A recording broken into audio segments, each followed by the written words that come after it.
That is an amazing question, simply because I can reflect back in 2006.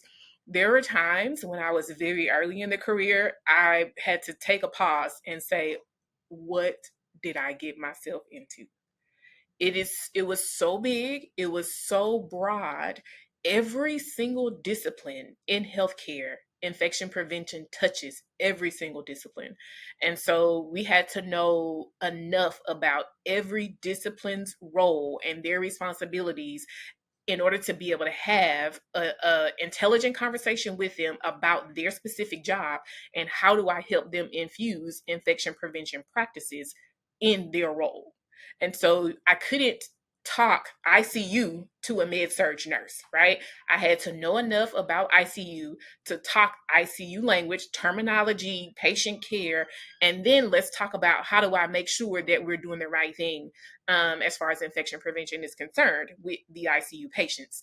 And then when I needed to, let's go to a different department, when I needed to talk to my environmental service staff, I couldn't talk ICU language and terminology. I had to know what matters to my environmental service staff in order to be able to have fruitful conversations with them about infection prevention expectations.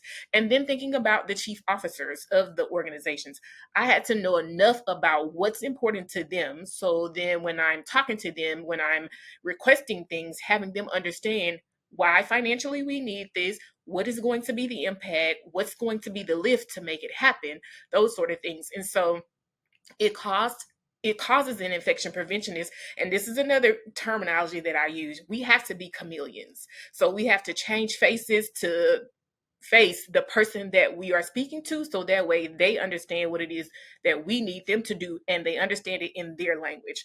Because infection prevention is a language all of its own. ICU is a language all of its own. Rehab is a language all of its own.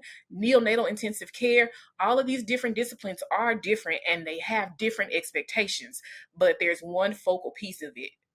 All of them take care of patients, and then from the infection prevention standpoint, we have to be able to help them understand what they need to do to prevent patients from getting an infection, whether it could be something that's intrinsic or something environmental. So how do we help put measures in place to prevent those patients from getting infections that they didn't have before they came to the facility? And I can't talk apples to oranges. I have to talk orange to an orange and apple to an apple in order to make sure that we're getting the point across, and then they understand what it is that we need them to do. That's a big responsibility that causes you to study those roles. It causes you to have to be able to understand, know, and digest it. And then on top of that, develop those relationships in order to be able to get them to do what it is that you need them to do.